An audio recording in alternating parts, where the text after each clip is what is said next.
Yeah, sorry about that. Get back? Yeah. Nice. Yeah. On yesterday's programme, we spoke to Bryn Hughes. He was here in the studio, wasn't he? Yeah. The father of PC Nicola Hughes, who was murdered along with fellow officer Fiona Bone after being lured into a trap by a bogus 999 call. Well, Bryn was here launching a campaign for a new medal to honour emergency service workers killed in the line of duty. And we had a huge response to that interview. And Bryn's campaign is now being backed by a growing number of organisations, including the fire service, as well as other families who've lived through similar ordeals. And Jane McCubbin has been to meet one of them. I remember Friday evening, him leaving for work, Saint Ra. On Saturday morning, my mum came into the room and told me that my dad had passed away. Jane was 13 when her dad, Ray, was killed. A police constable who died trying to stop a stolen car. I recall walking out, going back upstairs and just sitting. And then part of me then was, I started gathering bits of his life, really. This is a few years old now. His old pocket notebook from 1976. We've got an old breathalyzer, the old style one with the bags that they used to blow in. This is all she has left of her dad. Nanny had cut his hair on the Friday night when he left, obviously, his last shift for work.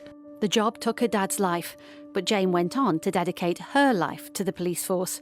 And now Ray's granddaughter, Nina, has done the same. Last week, she started serving in her granddad's old police force under her granddad's old number, 5951.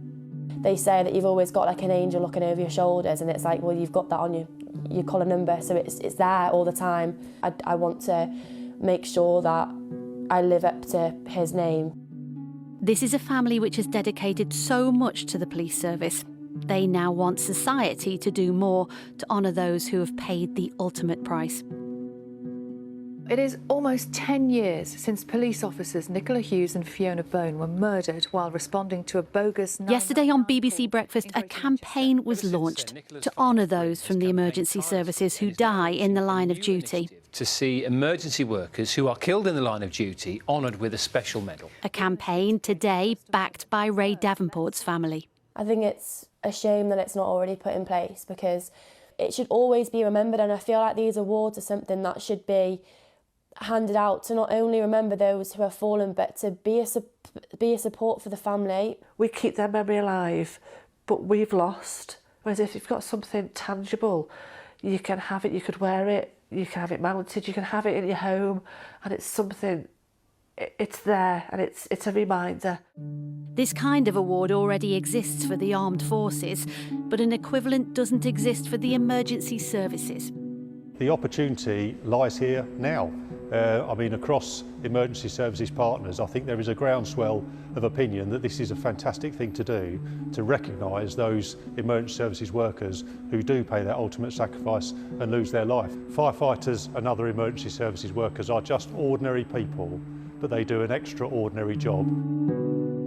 In Ray's belongings was this, his old whistle, now engraved with the badge number he and his granddaughter both share. I sort of have him constantly in the back of my mind, thinking, oh God, he's watching me, like I need to make sure that I'm sort of staying in check. It's something that I'm going to really enjoy about the job, is that you're going to be there when people need you most. That's what makes me want to strive to be like him.